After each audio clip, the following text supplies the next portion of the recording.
Christmas now. Hey.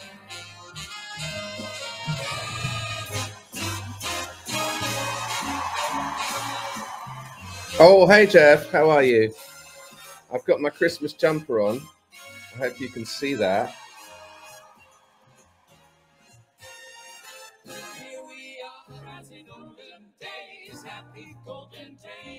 Just waiting for the show to appear on my app. It's not appearing on my app, so I don't know why. Thank you. Yes, it is festive. High knowledge is power.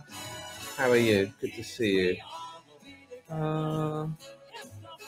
Okay, I think we've got our guests here, and you can hear them as well in the distance. So looks like we've got 107 people. Let me see. Here we are, going live. I'm live. Okay, I'm going to turn this down. I'm going to turn the music down. Thanks, boy, David L. Happy holidays, Fabulous Lounge Swingers. Now, that's very good. Now, I hope nobody noticed, but I actually loaded the wrong show to begin with. So that was a slight classic error from me. But let's see if we can bring our guests on. I'm calling them now. It's quite exciting. Let's play their big song again, because they got one of the songs of the moment. And hi to Mabuki, how are you? Hi, Cyber Goddess. Hi, Fed Up. Oh, Fed Up, very good. Hey, there they are. These are jumpers. These are jumpers. Oh, I'm ashamed of my background. Look at my background. And the stupid hats as well, Paul. Yeah. You've got hats, you've got jumpers. This is fantastic. Yeah. So we've already got people saying hi to you. We've got someone here in chat. Who was that? Boy David L says happy holidays to the Fabulous Lounge Swingers. We've got Jeff Key saying bow down to you. Jules 118 saying hello, Scotty and Patsy. Hello, Jules. I don't know. We like shapes says who's going to be pressing the answers. This is what been my. Is there going to be like go get off? I said it was that one. I said it. Oh, you've got a game plan. Me. Yeah. Game plan. Wonderful, wonderful. We've got Gruff says you're looking fabulous. Cyber Goddess says hiya, Fabulous Lounge Singers. So I think everyone's excited. Flange says clap, clap, clap. Thanks, Flange. Like the name, I think. Yeah, I think everyone's really excited to have you. And we've been like talking about it all week, and here we are. So funnily enough, I saw you appearing. Well, I heard you. You shared that you appeared on the Andy Collins radio show. Yes, we did. Yeah. Last week, yeah. When I did my very first, when I was just a wee lad and my very first, and I was all shy and tender and didn't know what I was doing. I was a runner on a show and he was the warm-up guy. And that's like, that really back in the day. But it wasn't Andy that we did the interview with. No, he was Justin, wasn't it? It was Justin, a guy called Justin, yeah. And he was doing panto. Oh, yeah. Okay, so that was funny. So listen, I'll tell everyone the format of the show. We're going to have 10 questions. The questions are going to kind of be semi-related to you guys, and we're going to talk about your career a little bit and talk about what you're doing, talk about some of your recent events. And the audience will play. So everyone in the audience will play their own game, and you'll play your game. And therefore, at the end, you'll all be ranked. You might be first, you might be 100th. It doesn't matter. It's just a bit of fun. I think last week we had, I think I told you, Judge Allen from Jury Duty. It was really interesting. And he came, I think he came like 30th or something. But we also had like the guy who got an MBE for his services to trivia during the lockdown, a guy called Jay Flynn, who's a really lovely guy. He came 107th. So there is no pressure. Okay. But there is hope for us.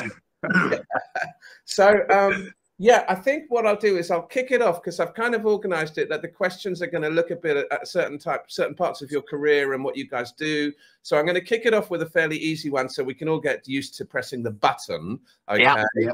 And I'm also like I'm not a novice at doing it, but I just need to focus on what I'm doing so I do it properly. So let's see if we can get question one out. This is nothing necessarily to do with you particularly, although I asked this question because when we had our first chat, there was a picture of someone in the background behind you. That's not there today. That's a clue if it's in the same place, but you won't need a clue.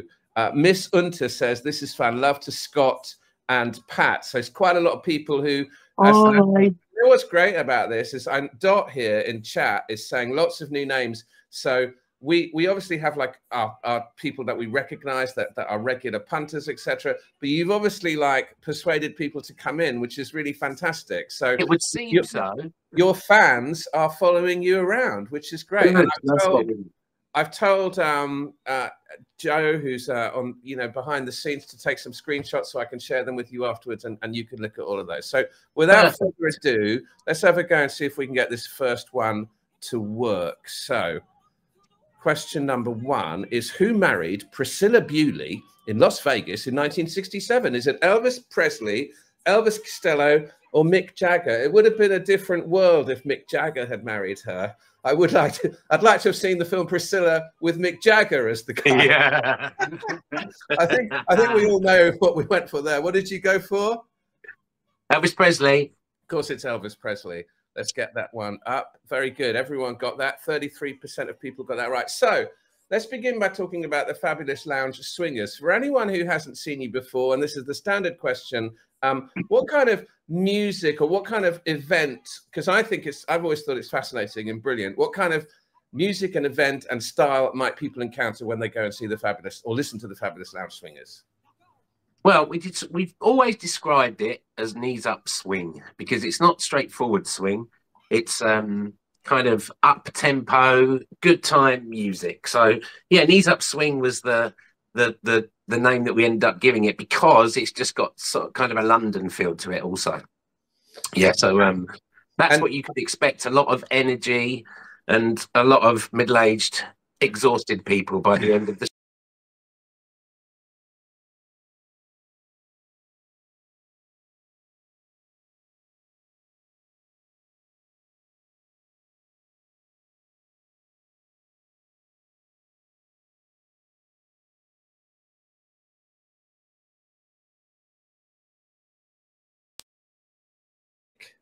Or knees up, or knees up. What do we mean? Well, we started out in the early days doing pubs and clubs, and like bars with music, and so we wanted to keep that feel to the music that we did. It was a knees up. So a knees up is a party in London, really. It's a good old party in London. And yeah, because that's where we began, we kind of wanted to keep that when we grew bigger and developed the band and the sound. And I think you've been going for, I reckon how long, when did you start? When did you reckon you started? Yeah, we think 18 years. We think it's 18 years. I mean, we've been working as performers longer than that, but this particular act. Yeah, and I know our audience is always really interested in like how you got to where you are, but I think with you, you've always been consistent, and you've always been persistent. You've just kept, and you've popped up in the most unusual and fascinating places, which we'll come to. But like, would you say those are tips for like having success, or what would you say are your kind of like, simple headline tips to people listening in? It is keep following that dream. That is keep pursuing it, keep working at it. We've just, even in those moments where it's dipped, we've continually kept it going and pushed it on. And I think that's the key to all of it, is just to keep on going. We knew we were onto something good when we started in the pubs, and yeah, we just and it's paying off for us. finally. Well, yeah, but deservedly, and maybe finally, yeah. But so when we talk about swing, again, just so that we're clear, and we talk about like your lounge swingers, and we maybe think about the swing sound and the Rat Pack. What kind of sound do we mean when we say that sound? Although it's not necessarily your sound, but certainly in the kind of Waddingham Christmas show, which I'll come to at the end, you do kind of do an element of that. What do we think about when we think about that? What do we mean? Yeah, we've always had that element also in the act. It's always, that's how it really began, that classic swing, that classic crooner such as Frank Sinatra, in Martin, more recent days, Michael Bublé, and that's what we mean by swing music. So to take that kind of London sound and mash those two together was always our kind of goal. Yeah. And I'm going to be recommending various things to watch. If you guys haven't been on YouTube and seen their style and the reinterpretations of these like really super famous songs, it's certainly something that you'll go to. I'll put links in, or you'll be able to just Google them on YouTube, etc. Miss Untis says she first saw you in The Bull and Tiger. That was 2,000 years ago. That was 2,000 years ago, because that pub doesn't even exist anymore. I'll talk to you about your Saturday Light show that you just did in a minute. But Annie B says, do you actually ever tour? Have you thought about doing that, or have you done that? Yeah, we'd like to do that in the next year at some point. Yeah, that's one of our plans for next year. I mean, we're always playing in places all over the country, but yeah, an actual tour is our next kind of move, I think. Yeah, Flange is back and says it correctly. Check out the Fabulous Lounge Singers YouTube channel. Proper mashup of swing and pop. Okay, so let's go on to question 2. We talked about the swing style, and we talked about that. And when I think of that, I think about the Rat Pack. Okay, and we all know that there was the Rat Pack in the 50s and 60s. But there was a film, and this is the next question. This is about a 1960 film. Again, you'll get this. Which 1960 film starred 5 members of the Rat Pack? Was it Psycho, Ocean's 11, or Lawrence of Arabia? I had forgotten that this was, like, we all think about the new one, and Ocean's 12 and Ocean's 13. I forgot it was a remake. That it actually, yeah. I've never seen the original, but I'm assuming you went for Ocean's 11. Ocean's 11, indeed it is. I'm pretty sure you're 2 for 2. And periodically I look at the scores and the leaderboard, and we'll see where we are. But I wanted to ask you about you kind of now, what I would say, and I saw you there because I think it must have been like about, as I said, about 12 years ago. It's almost like a Christmas residence at the 100 Club is the way I might look at it. Tell me about how Saturday night went on and what went down, and tell me about Saturday, because I think you left me a message on Sunday morning, a voice message. I could say you were a bit hoarse. I don't know whether that's the singing and maybe like a little bit of after party, but tell us about it. It's a knees up at the 100 Club. Yeah, we've been doing the 100 Club for about 15 years, I think. Yeah. We used to have a residency at the Battersea Barge years ago, and when the guy who owned it, he sold sold it and moved away. So we were looking for somewhere new to do.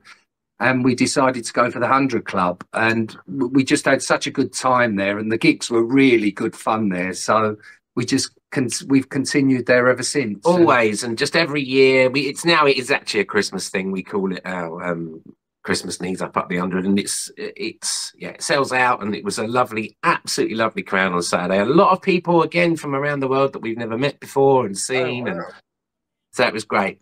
Yeah. Exhausting as well. Absolutely knackering.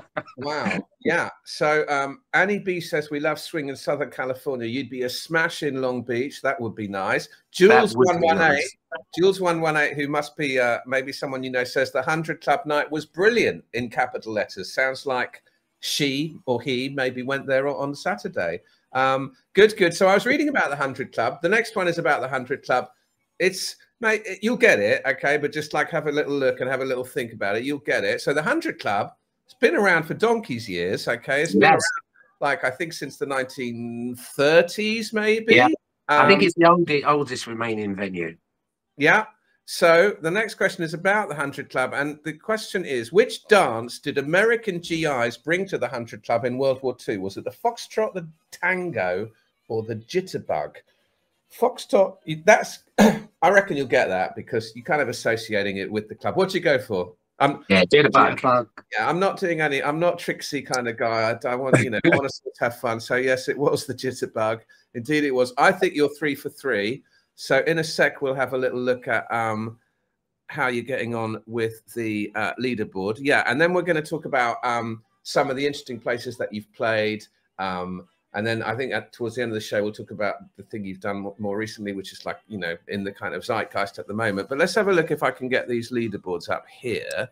So on screen now, you should see a leaderboard for the questions. So now, by the way, our gang are pretty good, okay? So don't necessarily expect to be first, all right?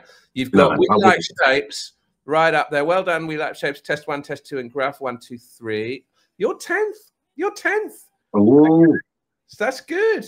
Not bad. Good. Yeah. So you get like you can get like 10,000 points per question, and you know, the faster you press.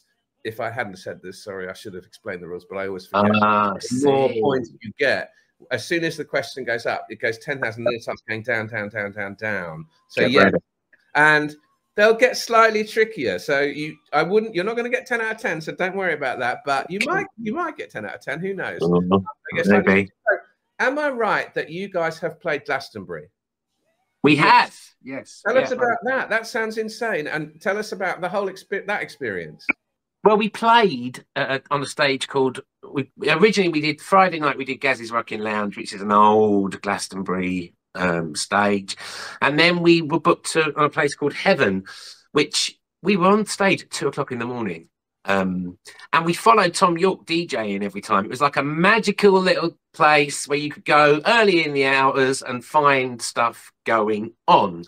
I think Prince Harry was at our first gig, wasn't he? I think so. Yeah. I think he was there by default because he was watching Tom York. But yeah, we followed Tom York.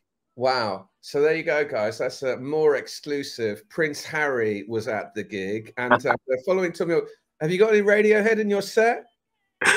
We do, but we do a version of Creep on our first album. I thought you did a version of Creep. I thought that would be hilarious. Yeah. That would be really funny. Yeah, but we didn't have it in the set for some reason. No, well, we didn't know that we were following it. We did because it was a surprise to us who the magical people were.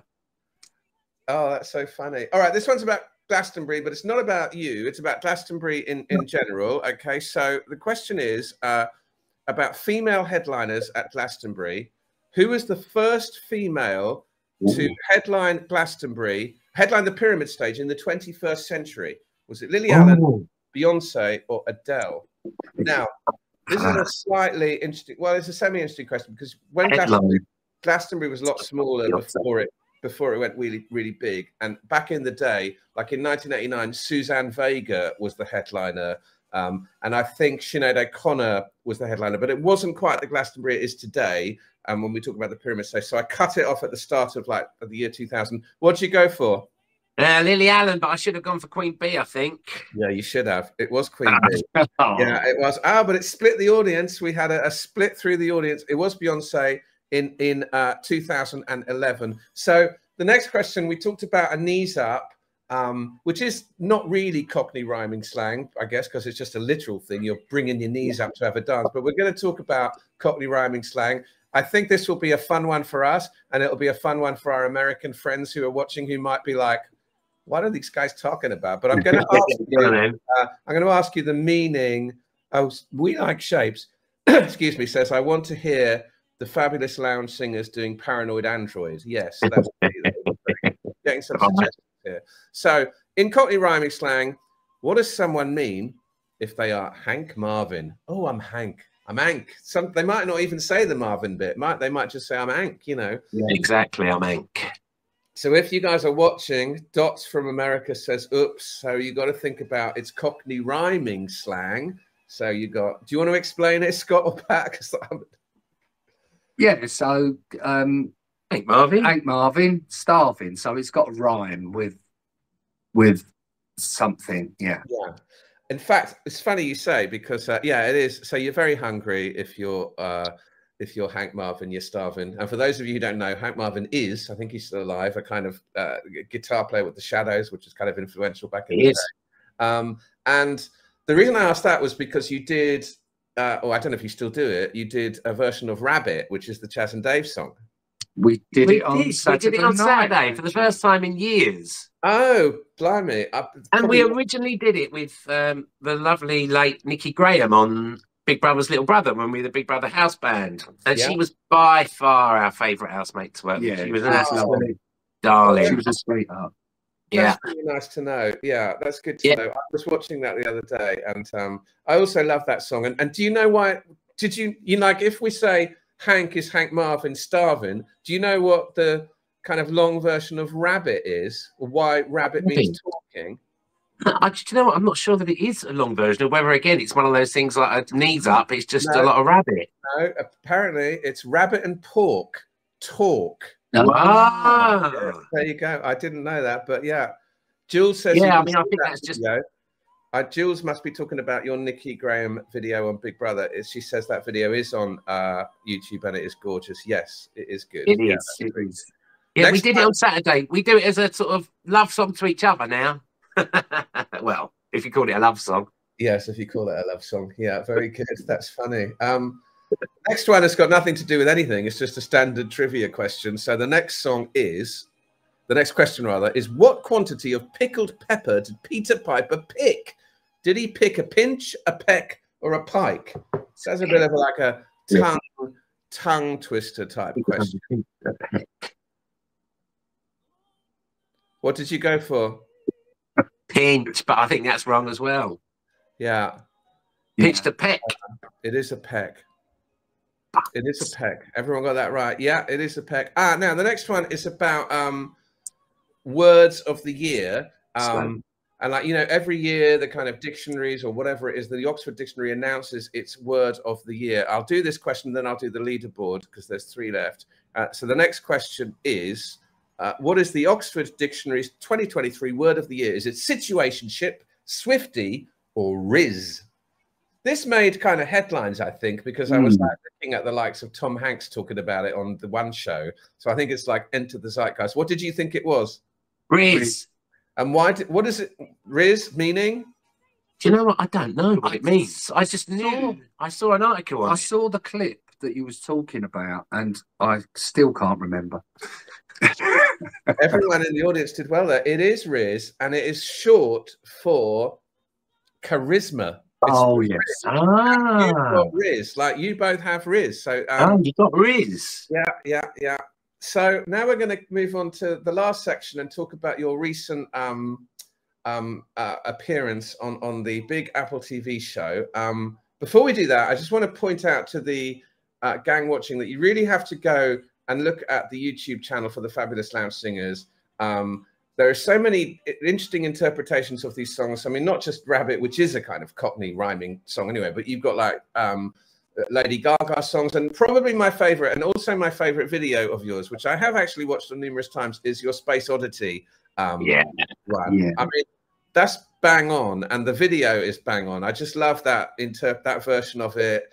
And that, I mean, he was in the news this week because Nile Rodgers was saying that David Bowie would never have made it today because he actually wasn't really making any money in the 70s. He didn't make any money up until Let's Dance. And Space Oddity, when it first came out, was kind of a flop, I think. It didn't really do very much. I had to re-release it. But your version, so tell us about those just quickly before we go on to the recent things. Those kind of like, how do you come up with those versions? Like, is one of you the creative on it, or do you do it together, or how do you decide and like, oh, we could do that? Well, I normally come up with the idea, and normally I can hear songs, and then Pat and I will talk about them together and kind of then just work it up, and then we'll take them to Nick Southwood, our producer, and yeah, we take it from there really. Just sometimes I hear songs and I just think, oh, that would be a great song to do, and just I put into my brain what would go great with that, and then one day I'll just think that. When you're doing your, like for instance, when you're doing your 100 show, what do you like? What do either of you or both of you think like that's your guaranteed, like these are a couple of like they're guaranteed crowd pleasers, like you know, the DJ might have a song, oh, everyone will get up for this. What are your songs that you like, oh, everyone's going to go mad for this? Toxic Mini. We do a mashup of Toxic and Minnie the Moocher. That's always the thing. Yeah, Rocket Oddity is always a winner at the 100 Club. Telephone Trouble, I would say. Telephone Trouble, which is our Lady Gaga, Beyonce mashup, Taylor Swift. You were playing a middle-aged men think we're teenage girls. Yeah. So let's talk about the Hannah Waddingham Christmas show. You presumably got a call at some point, and then you're told, well, turn up to the Coliseum. But I want to know about the process. Do you have to meet in advance? Like, was it all pre-rehearsed before you got to the Coliseum? Tell us about that element of it. Yeah, well, we got a phone call. We was told by Hannah that she wanted us to do the show, which was just lovely. We couldn't believe our luck. And then so we went along, and you know, we knew what song we were doing, so we went along and we had to obviously rehearse that. And the rehearsals were very short, about 3 days. The actual rehearsals, but the prep for it was a lot and long. You know, I mean, we shot it in May, so it was one of the hottest days of the year, which was interesting. Yeah, when you're in Christmas garb, in velvets, and We Like Shapes is saying the same thing. Was it recorded in the summer heat wave like most Christmas specials? And I've done a lot of TV, you know, been involved in a lot of TV productions behind the scenes where they can take quite a long time. Did you was the whole, I mean, obviously they got the intercut bits like that probably recorded separately and then edited together, but the whole stage stuff, was that all recorded in like one evening with the same audience, or did you do it was a live show. It was a completely live show. That was something that you know, I know Hannah has said as well that she was really proud of, was that it was a live show and there was no going back afterwards and re-recording stuff. It was all taken from, as is the album live performance, totally live also. Yeah, so it was all totally live. Yeah. And did they tell you the song you were going to do? Yeah, we'd been asked to kind of come up with some ideas, so we knew, and it was one of the ideas that we'd presented, and then Dave Tench, the amazing MD, did an incredible arrangement of it. So yeah, we knew. Jeff Key says he's saving it to watch on Christmas. I think Jules, the aforementioned Jules, was there because she said it was a fabulous show. So you sang Have Yourself, or is it Have Yourself or Have Yourself? Have Yourself a Merry Little Christmas. Yeah. Have Yourself a Merry Little Christmas. So let's hope you know this one, which is question 8. Oh, we'll do the scores quickly. Do the scores before question 8. Hang on. You were 10th. So let's see now. So We Like Shapes still ahead. Gruff second, Andy third. Shapes is good. Where are you now? 16th. Okay. 16th. The Lily Allen that blew us there. Yeah. I think you might be okay. 9 is a bit tough. I can't remember what 10 is. I can't remember. We'll come back to it. So for question 8, 3 to go. So about the song that you sang. Here we go. Have Yourself a Merry Christmas was introduced in which 1940 film? Was it Meet Me in St. Louis? Is it Go My Way, or is it Knickerbocker Glory? Have you had a problem? Yes. Did it lock? Yeah, it locked. Oh dear. I'm sorry. This is the way of tech. Don't worry. It is Meet Me in St. Louis. Is that what you were going to go for anyway? That's what we know. We got it. Okay, you got it. Good. So this Coliseum, I mean, I've been in there, but I've only been in there to see the opera once or twice. I mean, it's massive, isn't it, that stage? I know you played on big stages, but are you really and also when you're doing it for TV, which is all, I mean, I don't know, you'll know more than me, but my understanding is it's all meant to be small for TV, but you're in this big, are you I know you're mic'd up, but do you really have to just played it like that, really? We just played it like a theatre show. The cameras and stuff were incidental, I guess, and they weren't intrusive, so you just felt like you were just doing a live show on stage. And did you have to do your song multiple times? No, we did ours just once. But I reckon what you're saying is other people had to do it multiple times.